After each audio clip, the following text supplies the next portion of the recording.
Hello students, welcome back again in solution chapter. आज हम इस चैप्टर का लास्ट टॉपिक पढ़ेंगे and that is abnormal molecular mass of electrolytic solutions. बेटा clear है? अब देखो ये टॉपिक लास्ट में क्यों आया, क्योंकि जब अब तक हमने जितनी भी क्वालिटेटिव प्रॉपर्टीज पढ़ी हैं उन सब क्वालिटेटिव प्रॉपर्टीज में हमने दो तीन बातें बहुत क्लियरली नोट की थी। बेटा क्या? एक तो मैंने आपसे ये कहा था कि बेटा कोई भी सॉल्यूट होगा वो अंडरगो एसोसिएशन और डिसोसिएशन नहीं जाना चाहिए, तभी वहां पे क्वालिटेटिव प्रॉपर्टी एप्लीकेबल होगी।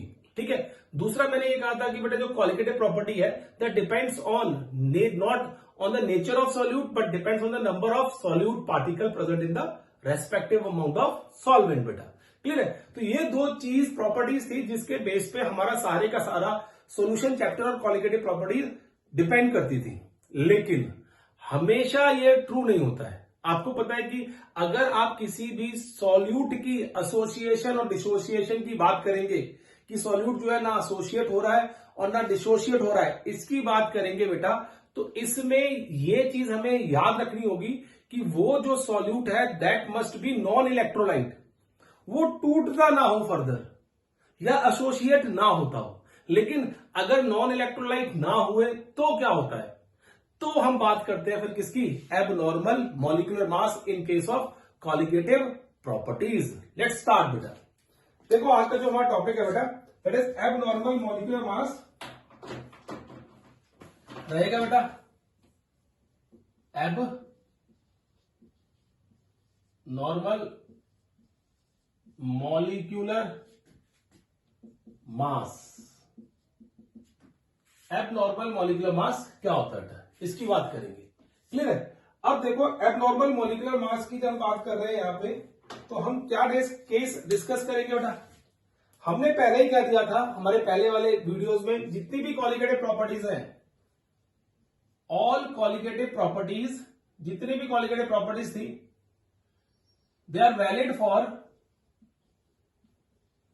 For number one dilute solution. किसके लिए वैलिड है बेटा? डाइल्यूट सॉल्यूशन के लिए। अगर आपसे कोई पूछता है सॉल्यूशन कंसंट्रेटेड हो जाएगा तो क्या होगा, तो आप बोलना कि अगर सॉल्यूशन कॉन्सेंट्रेट हो जाता है तो क्वालिटेटिव प्रॉपर्टीज जो है वो नंबर ऑफ सॉल्यूट पार्टिकल्स पे डिपेंड ना करके उसके नेचर पे डिपेंड करना शुरू कर देंगी। इसीलिए हमने कहा था कि डाइल्यूट सॉल्यूशन के लिए क्वालिटेटिव प्रॉपर्टीज वैलिड है। सेकंड क्या कहा बेटा मैंने? No association and dissociation of solute.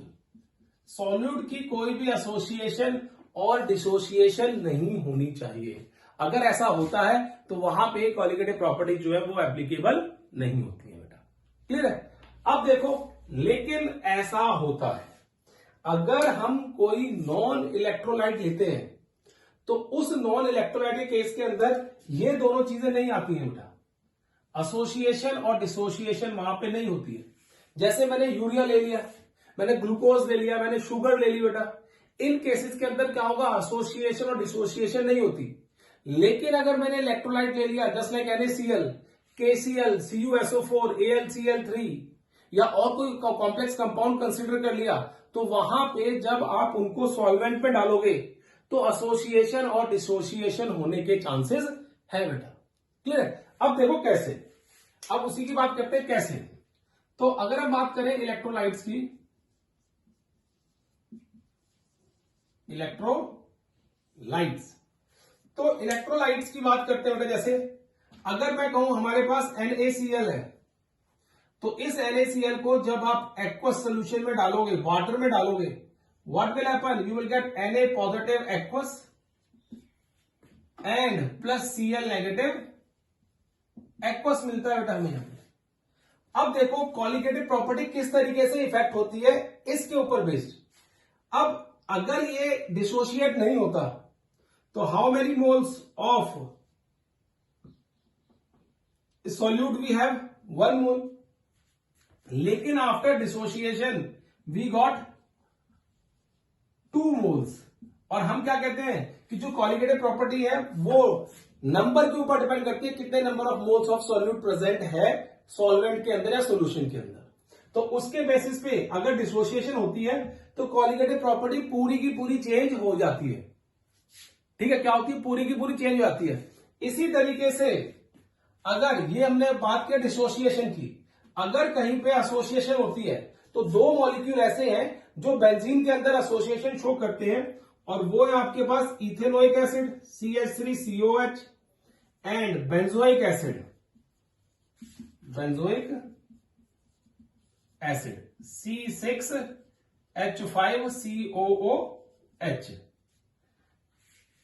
Ethanoic acid and benzoic acid undergo association in benzene solvent. अगर हमारे पास बेंजीन का सॉल्वेंट है तो उसमें एसोसिएशन होती है। किस तरीके से? बेटा याद रखना कि सॉल्वेंट जो है बेंजीन होना चाहिए। ये ना हो कल आप कहो कि यहां पे वाटर हो सकता है, नहीं, सिर्फ ये बेंजीन सॉल्वेंट के अंदर ही एसोसिएशन करेंगे इथेनोइक एसिड या एसिटिक एसिड और बेंजोइक एसिड। क्लियर है? अब ये किस तरीके से एसोसिएशन शो करते हैं ये बात करते हैं। देखो, अगर मैं एसिटिक एसिड की बात करूं तो मेरे पास क्या है? CH3 C double bond O and OH बेटा। क्लियर है? CH3 C double bond O and we have H। Sorry बेटा, देखो ऐसे नहीं, इस तरीके से शो करना है। CH3C ये आ गया। ठीक है, अब यहां पे क्या है? एक डबल बॉन्ड है, ठीक है, और एक क्या बेटा? OH बॉन्ड है। ये आ गया केस। क्लियर है? अब इसका दूसरा मॉलिक्यूल CH3 का, यहां पे हमने शो कर दिया OH और सॉरी यहां पे हमने शो किया बेटा COH और यहां पे शो कर दिया C double bond O। Clear है? अब देखो इस केस में ये अगर बेंजीन में डिसॉल्व करेंगे तो ये ड्यू टू हाइड्रोजन बॉन्डिंग ये एक दूसरे के साथ एसोसिएट कर जाते हैं। इन द सेम मैनर जो बेंजोइक एसिड है बेटा वो भी एसोसिएट कर जाएगा इस केस में। In the same manner the benzoic acid also will undergo association in the same manner बेटा। इसी तरीके से वो एसोसिएशन शो कर देता है। डन। अब देखो इसका सॉल्यूशन क्या है। मतलब हमने ये बोल दिया कि भाई एसोसिएशन हो रही है यहां पे, डिसोसिएशन हो रही है यहां पे, लेकिन क्या एसोसिएशन और डिसोसिएशन वाले सॉल्यूट्स के अंदर सॉल्यूट के ऊपर भी हम क्या कॉलिगेटिव प्रॉपर्टी लगा सकते हैं? अगर लगा सकते हैं तो किस तरीके से लगाएंगे? तो इसका जवाब जो था बेटा that was given by Van Hoff. 1886 में एक साइंटिस्ट आया जिसका नाम था Van Hoff, and this Van Hoff has given a factor called Van Hoff factor iota. उस वॉन हॉफ ने एक फैक्टर दिया बेटा, जिस फैक्टर को हम क्या बोलते हैं? आयोटा। उस आयोटा की हेल्प से हम उन सॉल्यूट के ऊपर भी कॉलिगेटिव प्रॉपर्टीज लगा सकते हैं जो एसोसिएट या डिसोसिएट होते हैं बेटा। क्लियर है केस? लेकिन इसने कहा क्या? इसने किया क्या? इसने कहा कि डिग्री ऑफ डिसोसिएशन चेक करो पहले। डिग्री ऑफ डिसोसिएशन और एसोसिएशन। तो डिग्री ऑफ डिसोसिएशन और एसोसिएशन को अल्फा से रिप्रेजेंट कर दिया बेटा। ठीक है, और उसने कहा कि जो अल्फा होगा it may be number of molecules after association, मैं शॉर्ट फॉर्म में लिख रहा हूं, एंड डिसोसिएशन। कितने नंबर ऑफ मॉलिक्यूल एसोसिएट किए और डिसोसिएट किए upon total number of molecule initially taken. Total number of molecules taken बेटा, और कितने नंबर ऑफ मॉलिक्यूल्स हमने लिए उसको हम क्या बोलते हैं? एसोसिएशन और डिसोसिएशन की बात करते हैं बेटा। इसमें टॉक अबाउट एसोसिएशन और डिसोसिएशन कि कितने molecules we get after association dissociation और कितने नंबर ऑफ मॉलिक्यूल्स इनिशियली हमने लिए थे, that will give you degree of dissociation. ये हमने इक्विलिब्रियम लास्ट ईयर आपने इक्विलिब्रियम का चैप्टर पढ़ा था बेटा, उसमें हमने इसकी बात की थी, डिग्री ऑफ डिसोसिएशन और एसोसिएशन की। तो जो इसका फैक्टर है, बॉन्ड ऑफ फैक्टर आयोटा, वो ये कहता है, क्या कहता है बेटा? कहता है नॉर्मल मॉलिक्यूलर मास कितना है। नॉर्मल मॉलिक्यूलर मास, कोई भी सब्सटेंस पे अगर आप आयोटा लगा रहे हो तो उसका नॉर्मल मॉलिक्यूलर मास कितना होगा, और observed molecular mass, observed molecular mass को आप एबनॉर्मल मॉलिक्यूलर मास भी कह सकते हो, एबनॉर्मल मॉलिक्यूलर मास। तो आयोटा को हम इस तरीके से कैलकुलेट करेंगे कि नॉर्मल मॉलिक्यूलर मास क्या होगा और ऑब्जर्व्ड मॉलिक्यूलर मास क्या होगा बेटा, ठीक है। अब देखो इसी केस में हमें पता है कि जो मॉलिक्यूलर मास है, molecular mass is inversely proportional to colligative properties. आपने सारी की सारी कॉलिगेटिव प्रॉपर्टीज चेक की है, आप दोबारा से उनका फॉर्मूला देखो और फॉर्मूला देख के चेक करो क्या मॉलिक्यूलर मास कॉलिगेटिव प्रॉपर्टीज के इनवर्सली प्रोपोर्शनल है कि नहीं है। बिल्कुल है बेटा, अगर आप वहां देखोगे तो हर एक कॉलिगेटिव प्रॉपर्टीज में molecular mass of solute is equal to करके डिनोमिनेटर में लिखा होगा, ठीक है। अब इसी के लिए आयोटा लगा दो बेटा मैं, तो यहां पे उल्टा हो जाएगा, जहां मॉलिक्यूलर मास नॉर्मल है वहां ऑब्जर्व्ड आ जाएगा और जहां ऑब्जर्व्ड है वहां नॉर्मल। तो अगर कॉलिगेटिव प्रॉपर्टी की वैल्यू दे रखी हो instead of molecular mass, if we are given with the colligative properties value instead of given mass molecular mass, तो फिर हम ये फॉर्मूला लगाएंगे, iota is equal to observed colligative property value divided by normal colligative property value, then this particular formula will be applicable. तब ये वाला formula applicable होगा जो मैंने नीचे लिखा है ब्लैक से बेटा, ठीक है। तो ये आपको फॉर्मूले याद रखने हैं 2 और 3। अब देखो इसमें आगे बात करें हम लोग तो क्या केस आएगा, सुनो ध्यान से बेटा।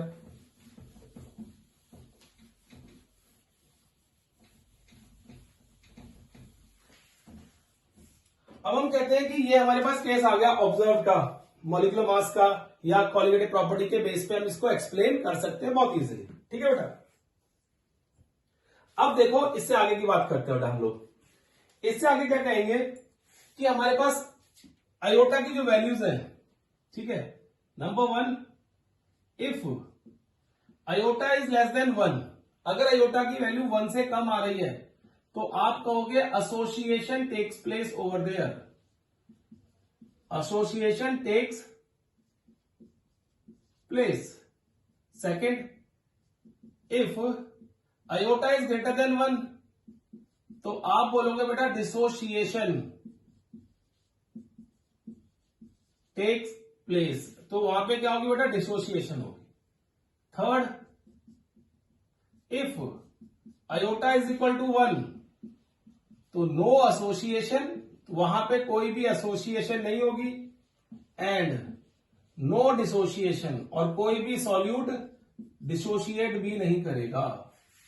तो कई बार कंपटीशन एग्जाम के अंदर या आपके स्कूल के एग्जाम के अंदर ये क्वेश्चन पूछ लिया जाता है कि if iota is less than 1, if it is greater than 1 and if it is equal to 1, then what will happen to the electrolyte?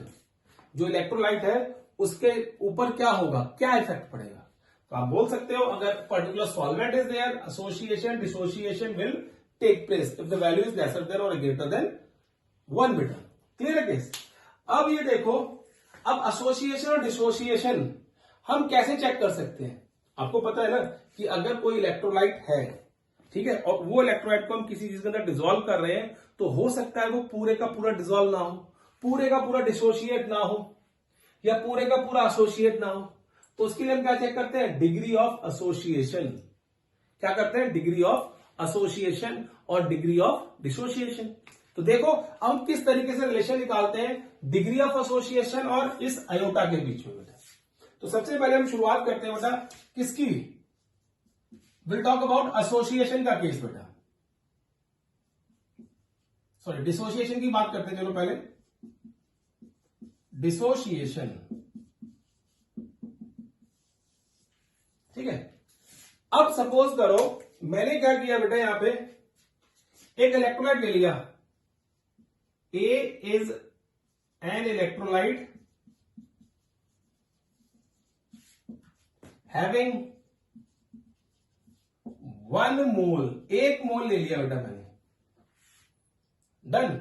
ये इलेक्ट्रोलाइट जो ए है वो डिसोशिएट हो रहा है बेटा, कोई इलेक्ट्रोलाइट ए है, it undergo dissociation and you are getting C, D plus and so on. We don't know how many moles of ion we get after dissociation.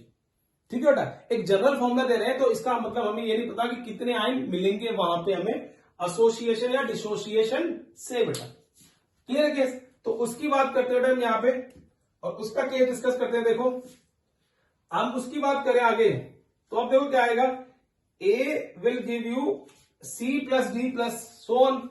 इसके हमने इनिशियली कितने मोल लिए हैं, 1 मोल, और इनके क्या होंगे सबके बेटा 0 मोल।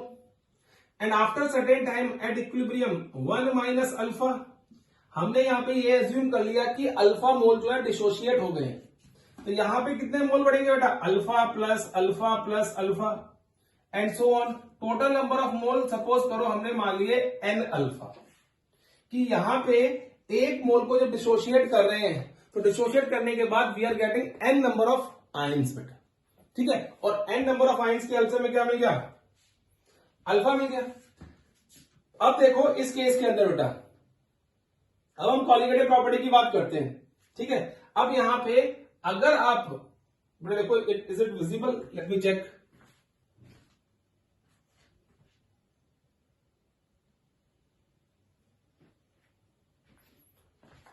विजिबल बेटा देखो, अब यहां पे सपोज करो बेटा मैं अयोटा की बात करता हूं, तो अयोटा क्या होता है मेरा, ऑब्जर्व्ड कॉलिगेटिव प्रॉपर्टी वैल्यू। और कॉलिगेटिव प्रॉपर्टी किसके ऊपर डिपेंड करती है, नंबर ऑफ मोल्स के ऊपर। तो हमने क्या कहा था कि नंबर ऑफ मोल्स कितने होंगे बेटा, इतने नंबर ऑफ मोल्स मिल रहे हैं आफ्टर डिसोसिएशन। हाउ मच, इनको प्लस कर लो, 1 minus alpha plus n alpha, और इनिशियली हमने कितने लिए बेटा 1 मोल। तो this is the formula for dissociation, ठीक है। This is the formula for dissociation बेटा, क्लियर है। अब देखो डिसोसिएशन की इसको फॉर्मूले को और थोड़ा एलैबोरेट करते हैं, ठीक है। आपको और चीजें थोड़ी सी क्लियर हो जाएंगी बेटा इसमें कि फॉर्मूला क्या है, किस तरीके से आता है। डन।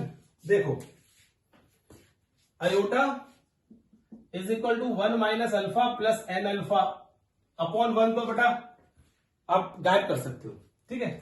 अब आपके पास क्या है, इस 1 को इधर भेज दो, iota minus 1 alpha plus n alpha, you can take alpha common, it will be -1 plus n, ठीक है बेटा।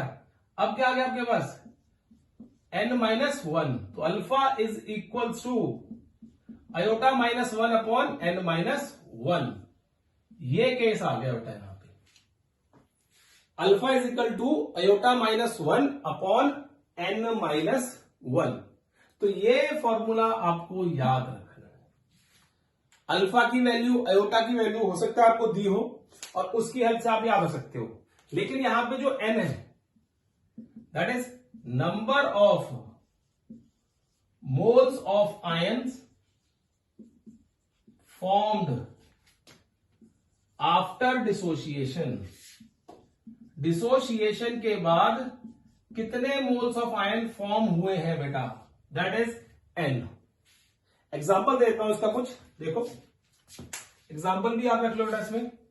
सपोज करो मैंने NaCl लिया बेटा, तो NaCl में Na positive plus Cl negative, तो वी हैव गॉट n की वैल्यू कितनी होगी यहां पे 2, ठीक है। अगर मैंने AlCl3 लिया बेटा, तो will get Al3 positive plus 3Cl negative, तो n की वैल्यू कितनी होगी बेटा यहां पे 4। जितने आयंस मिलेंगे टोटल, चाहे वो पॉजिटिव हो नेगेटिव हो, उनको आपको प्लस करना है और प्लस करके चेक करना है कितने आयंस मिल रहे हैं, तो वो हमारी n की वैल्यू हो जाएगी बेटा। किसकी वैल्यू हो जाएगी, हमारी n की वैल्यू हो जाएगी। तो इस तरीके से एसोसिएशन डिसोसिएशन निकालते हैं। कई बार अल्फा की जो वैल्यू होती है बेटा that is given in percentage 85% dissociate हो गया। अगर आपको बोलते हैं 85%, तो आपको यहां पे जब अल्फा की वैल्यू पुट करनी है तो you will have to put 0.85। Done बेटा, वो वैल्यू आप यहां पे यूज करेंगे, तब आपके पास उसके बाद आप अगर अल्फा की वैल्यू पॉइंट्स में आ रही है तो उसको 100 से मल्टीप्लाई करके परसेंटेज में भी आप कन्वर्ट कर सकते हो बहुत इजीली। तो ये आता है आपके पास डिसोसिएशन का केस बेटा। अब देखो इसी में बात करते हैं सेकंड केस की, दैट इज एसोसिएशन। एसोसिएशन, ठीक है। If we talk about association, तो what will happen over here, मैं ए ही ले लेता हूं। ए इज एन इलेक्ट्रोलाइट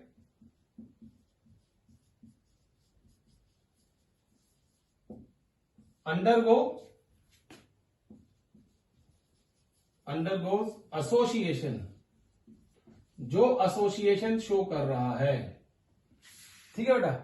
तो क्या हो गया यहां पे, ए एन मॉलिक्यूल ले लिए इसके and it will undergo n.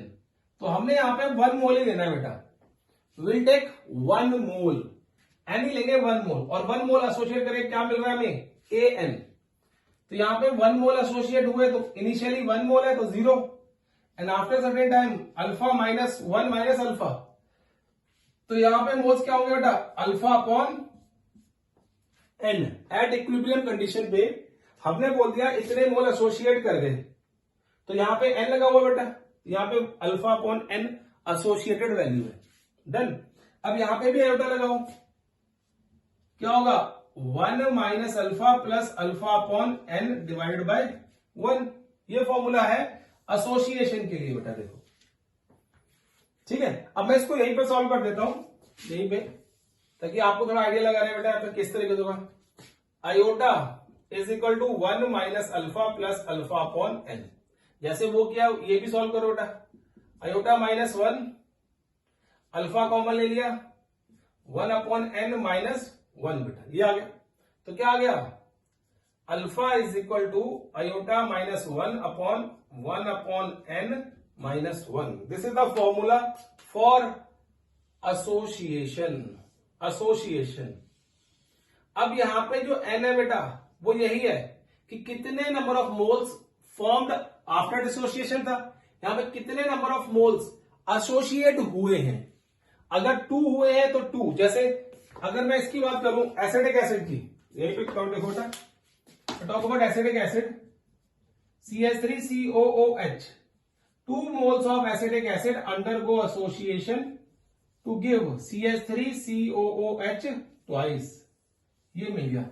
तो इस एसोसिएशन में एन की वैल्यू क्या आएगी बेटा, दैट विल बी 2। जितने मॉलिक्यूल अंडरगो जा रहे हैं एसोसिएशन के लिए, वो वैल्यू आपको वहां पे लिखनी है, शो करनी है, ठीक है बेटा। तो उसकी हेल्प से आप निकाल सकते हो एसोसिएशन और डिसोसिएशन का।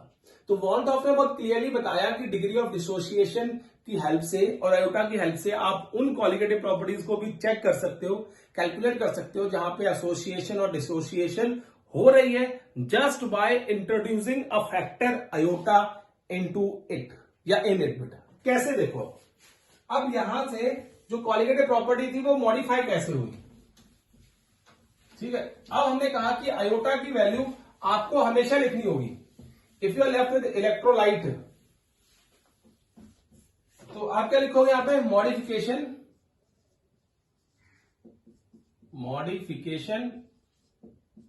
इन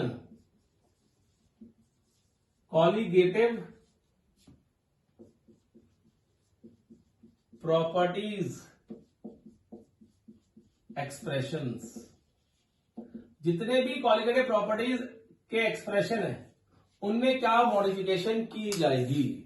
तो बहुत सिंपल सी मॉडिफिकेशन है and you can do that. A, relative lowering in vapor pressure of pure solvent minus PS upon PA naught is equal to iota into chi b बेटा। बस आगे क्या कर दो, chi b के आगे iota लगा दो। B, elevation in boiling point iota kb into M बेटा, ये लगा लो। सी depression in freezing point iota K F into M, बस आयोटा इस तरीके से आप आगे ऐड कर दो। And the osmotic pressure pi is equal to iota C R T, ये आयोटा आगे ऐड कर दो। तो इस तरीके से आयोटा की वैल्यू ऐड करके आप किसी भी कॉलिगेटिव प्रॉपर्टीज की वैल्यू कैलकुलेट कर सकते हैं या कुछ भी कैलकुलेट कर सकते हैं उस कॉलिगेटिव प्रॉपर्टीज के लिए। तो ये एक फैक्टर है जो किसने इंट्रोड्यूस करवाया बेटा, वॉल्टॉफ ने, कि अगर आपका सॉल्यूट एसोसिएट हो रहा है, डिसोशिएट हो रहा है, तो अगर आप उसके बाद भी कॉलिगेटिव प्रॉपर्टीज की एग्जैक्ट वैल्यू निकालना चाहते हो तो this is the way how you can calculate colligative properties value very easily.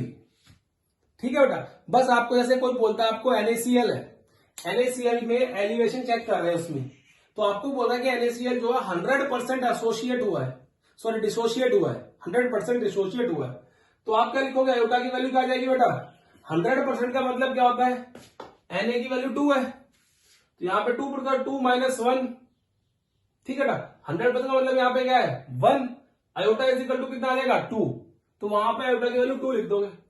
अगर 85% हुआ है बेटा तो पुट वैल्यू यहां पे 0.85, आयोटा -1, 2 - 1 तो क्या आ जाएगा 1.85 आ जाएगा। तो इस तरीके से क्वेश्चन सॉल्व करते हैं। तो ये क्वेश्चन हम सारे अपने लाइव क्लास के अंदर फिर डिस्कस करेंगे और मेरी तरफ से बेटा ये चैप्टर पूरा कंप्लीट हो गया है यहाँ पे। ठीक है, अगर आपको किसी भी टॉपिक में कोई डाउट है तो you can ask, you can write comment. ठीक है, आप कुछ भी कर सकते हो, लाइव क्लास में आप पूछ सकते हो मेरे से। Till then take care and bye bye बेटा।